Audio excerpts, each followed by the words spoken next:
Hi everyone, hope you've had a good Monday. I've got a wine here which I'm not going to open because it is Monday.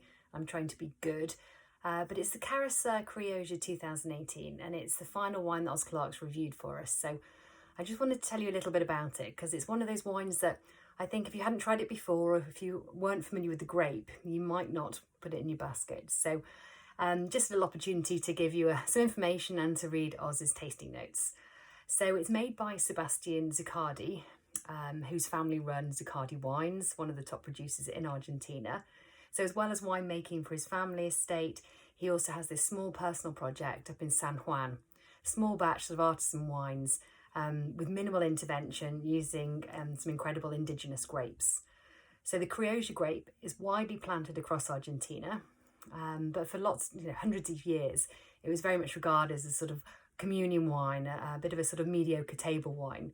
And it's not really until the last sort of 10-15 years that producers have really started taking it seriously. And now we've got some incredible examples grown across all terrains and altitudes across Argentina.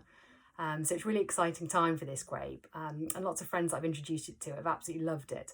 It produces a very light coloured red wine, but don't let that fool you because it's actually full of bracing acidity.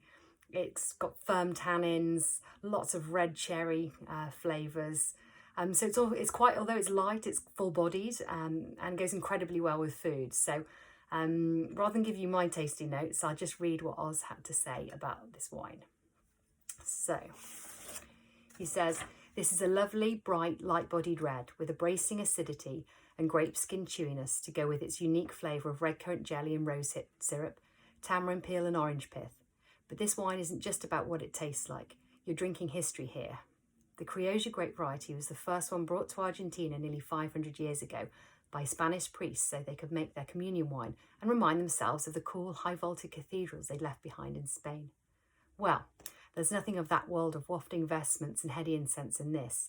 No, this is the young red wine the thirsty soldiers would have passed around the fire in a jug and downed in great draughts as the mighty sides of beef browned, crackled and sweetened in the flames. Now there's a thought for a food pairing. So brilliant notes from Oz. I think he's captured the wine really well. But as he says, it's bright, it's light-bodied with incredible acidity and is just a great match with food. So roast beef, pork crackling, that sort of thing. It'll really take on all those big flavours. So maybe next time you're browsing and you come across the Cara Sur Criolla, we might be able to tempt you into popping a bottle in your basket.